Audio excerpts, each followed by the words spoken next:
म विदेश आएको पनि धेरै समय भइसकेको रहेछ। सुरुमा नयाँ ठाउँ, नयाँ अनुभव र नयाँ सपना देख्दा सबै कुरा रमाइलो लाग्थ्यो। यहाँको बाटो, यहाँका मानिस अनि कामको शैली सबै नयाँ र फरक। तर समय बित्दै जाँदा त्यो नयाँपन हराउन थाल्यो अनि मेरो भित्री जीवनमा खालीपन मात्र बाँकी रह्यो। दिनभर काममा व्यस्त भए पनि रात पर्न साथ सब कुरा सुनसान लाग्थ्यो। चारैतिर मानिसका हल्ला सुन्छु, सडकमा गाडी दौडिरहेको देख्छु, तर मेरो जीवन भने चुपचाप छ। एक्लोपनाले हरेक दिन मलाई चिमोट्छ।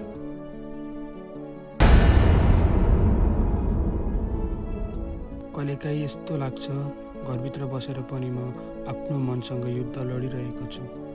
बोल्ने कोही छैन, मन हल्का पार्ने कोही छैन। हाँसो त बाहिर देखिन्छ, तर भित्र भने थकान, तनाव र निराशा मात्र हुन्छ। खासमा कुनै फरक त छैन, तर यो एक्लोपनाले मलाई दबाउने काम गर्छ। यसले कहिलेकाहीँ लाग्छ मानव म आफ्नै छायासँग डराइरहेको छु। परिवार टाढा छन्, साथीहरू टाढा छन्, फोनमा आवाज सुन्न सक्छु, तर त्यो मिठास सुन्न सक्दिनँ। आमा बुवा, दाजुभाइ सबैलाई सम्झँदा आँखा रसाउँछ। एकैछिन कुरा गर्दा मन हल्का त हुन्छ, तर फोन काटिसकेपछि फेरि त्यही सुनसान फर्कन्छ। काममा पनि सजिलो त छैन। यहाँ भाषा फरक छ, संस्कार फरक छ, सबै कुरा बुझ्न गाह्रो हुन्छ। कतिपटक त आफूलाई कमजोर महसुस हुन्छ, मानव म अरूसँग प्रतिस्पर्धा गर्नै सक्दिनँ।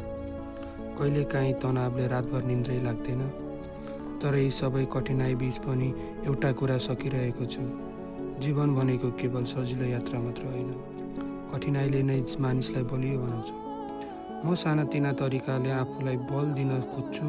बिहान थोरै हिँड्ने पानी बसाले, पुस्तक पढ्न थाले अनि कहिलेकाहीँ डायरी लेख्छु।